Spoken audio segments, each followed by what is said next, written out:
ఇరాన్‌ది మాటల గాంభీర్యం ఎక్కువ, విషయం తక్కువ. ప్రాక్టికల్‌గా మొదట దారుణమైన దెబ్బతింది. అది 25,000 ప్రదేశాల్లో దెబ్బతింటే, ఒక 100 దాడులు అది చేస్తే, 100 దాడులది ప్రచారం 1,00,000 దాడుల తరహాలో జరిగింది.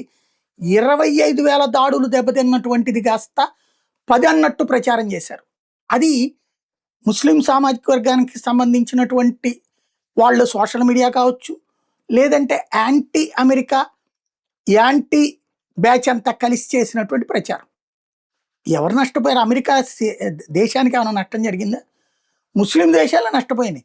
ఇరాన్ కొట్టిన దెబ్బకి గల్ఫ్ దేశాలు దెబ్బతిన్నాయి. అవి ముస్లిం దేశాలు. అవేమి యుద్ధం చేయలే. నిజంగా అవి యుద్ధం చేస్తా వాటి మీద గెలిస్తే ఇరాన్ గొప్పదే.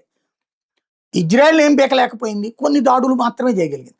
బట్ ఇజ్రాయెల్ ఇరాన్లోని అణుస్థావరాలను దెబ్బతీసింది, ఆయుధగారాలు దెబ్బతీసింది, ఏకంగా చీఫ్నే లేపేసింది, సుప్రీం చీఫ్నే. అదే వీళ్ళు ఏం ప్రచారం చేశారు? కొమైని అదే అతను నెతన్యాహు చనిపోయాడని ప్రచారం చేశారు. మరి నెతన్యాహు ఇప్పుడు దర్జాగానే ఉన్నాడు. తప్పుడు ప్రచారాలు చేస్తా సాగినటువంటి ఇరాన్దే గొప్పదన్నటువంటి ప్రొజెక్ట్ చేసేవాళ్ళు ఇప్పటికే ఉన్నారు. వాళ్ళ అమాయకత్వం వదిలేయాలి. ఇప్పుడు అమెరికా ఇరాన్ని దిగ్బంధించింది. ఇరాన్ అదిగో నేను కొడతా, ఇదిగో నేను కొడతా. ఇప్పుడు 14 పాయింట్ల ప్రతిపాదనతో ఆర్ముజ్జాల సంధి దిగ్బంధాన్ని వదిలేస్తాను, అణ్వస్త్రాలను కూడా వదిలేస్తానని రాయబారం పంపింది ఎవరు? ఇరాన్. దాన్ని బట్టి యుద్ధానికి వెళ్లే ధైర్యం ఇప్పుడు ఎవడాపాడు? ఇరాన్ యుద్ధం.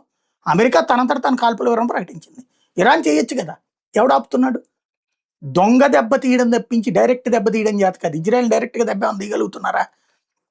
ఆ పక్కన ఉన్నటువంటి హెజ్బుల్లా, హమాస్ లాంటి వాళ్ళతో చేపిస్తారు. వీళ్ళు డైరెక్ట్గా తెస్తే 100 వేస్తే 95 ఫెయిల్యూర్.